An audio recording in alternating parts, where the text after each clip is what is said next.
அனைவருக்கும் வணக்கங்க. ஆதிபைரவர் மந்த்ரா சேனல் பகுதிக்கு வருகை தரும் அனைத்து நல்லுள்ளங்களையும் பைரவர் ஆசியோடு வரவேற்கின்றோம்.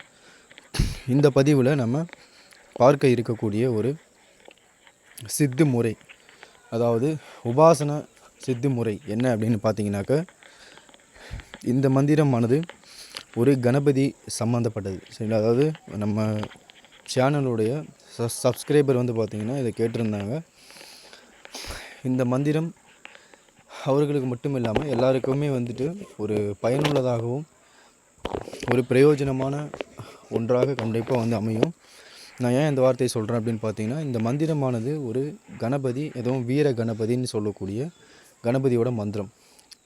இந்த கணபதியினுடைய சித்து முறை எதற்காக அப்படின்னு பார்த்தீங்கன்னா, முழுக்க ஒரு மன தைரியத்தையும் மனதில் இருக்கக்கூடிய குழப்பங்களை விரட்டுவதற்காகவும், அதே போல் எதிரி தொல்லைகள், மறைமுகமான எதிரிகள் தரக்கூடிய தொல்லைகள், இது எல்லாமே வந்து முழுமையாக ஒதுக்கி கொடுக்கக்கூடிய ஒரு கணபதியுடைய ஒரு மந்திரம். அது மட்டும் இல்லாமல் இந்த கணபதி சித்தி ஆயிடுச்சு அப்படின்னாக்க, இதன் மூலியமாக உங்களுக்கு வந்து ஏவல் பில்லி சூனிய பிரச்சனைகளானதை வந்து செஞ்சாங்கனாலும் வந்துட்டு பலிக்காது. அது ஒரு பலன் ஒன்று இருக்குது. ஸோ இத்தனை பலன்களுமே கொடுக்கக்கூடியது தான் இந்த வீர கணபதியுடைய மந்திரம். நம்ம ஆதிபைரவர் மந்த்ரா சேனல் பகுதியை சப்ஸ்கிரைப் பண்ணாத அன்பர்கள் சப்ஸ்கிரைப் பண்ணி வச்சுக்கோங்க. இந்த மந்திர சித்தின் மூலம் உங்களுக்கு வெற்றிகள் வந்துட்டு குவியும். அதுவும் ஒரு பலனாக வந்துட்டு அமையும். இப்போ இதை நம்ம எப்படி சித்தி செய்யணும் அப்படின்றத முழுமையாக வந்து பார்க்கலாம்.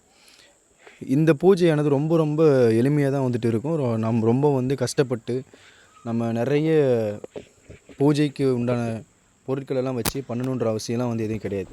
இந்த பூஜைக்கு உங்களுக்கு என்ன தேவை அப்படின்னு பார்த்தீங்கன்னா, ஒரு எருக்கம் பிள்ளையார், அப்படி இல்லாத பட்சத்தில் மஞ்சள் பிள்ளையார் கூட நீங்கள் பிடிச்சிக்கலாம். எருக்கம் பிள்ளையார் கிடைக்கல அப்படின்னாக்கா மஞ்சள் பிள்ளையார் கூட பிடிச்சி வச்சுக்கலாம். இதுதான் வந்து உங்களுக்கு தேவைப்படும். இந்த பொருட்களை வச்சு தான் நம்ம வந்துட்டு பூஜையை சித்தி பண்ணுற மாதிரி இருக்கும். இந்த பூஜை ஸ்டார்ட் பண்ணக்கூடிய நாள் வந்து பார்த்திங்க அப்படின்னாக்கா சங்கடகர சதுர்த்தி. சரிங்களா? அந்த மாதத்தில் வரக்கூடிய அந்த சங்கடகர சதுர்த்தின்னு சொல்லக்கூடிய நாளில் ஸ்டார்ட் பண்ணோம். தொடர்ந்து வந்து பார்த்திங்கன்னா ஒரு 21 நாட்கள் கண்டிப்பாக வந்து செய்கிற மாதிரி இருக்கும். மந்திர சித்தானது 1008 உரு தினசரி கொடுத்தே ஆகணும். அதே போல் 21 முறை இந்த மந்திரம் 1008 உரு சொன்ன பிறகு 21 முறை அந்த பிள்ளையாருக்கு வந்துட்டு பார்த்திங்கன்னா அர்ச்சனை வந்து கொடுக்கணும். அதாவது எப்படின்னாக்கா, இதே மந்திரத்தை நீங்கள் வந்து ஒரு 21 டைம் சொல்லி 21 வாட்டி பூக்கள் மலர்கள் தூவி அர்ச்சனை கொடுக்குற மாதிரி இருக்கும்.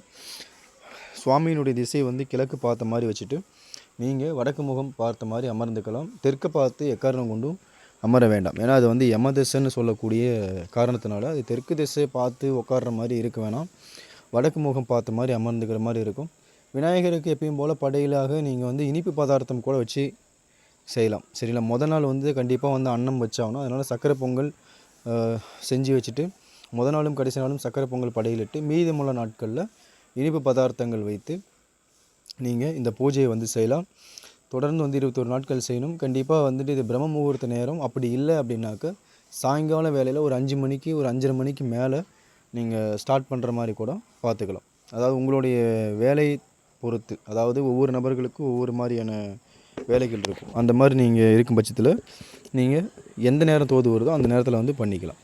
சரிங்களா? 21 நாட்கள் வந்து கண்டிப்பாக வந்து செய்கிற மாதிரி இருக்கும். இது சித்தியாயிருச்சு அப்படின்னா கணபதியானவர் சொப்பனத்தில் வந்துட்டு உங்களுக்கு வந்து காட்சி கொடுத்து அவருடைய சித்தியை வந்து நிகழ்த்துவார். இது வந்து ஒரு சூட்சமமான ஒரு சித்து முறை.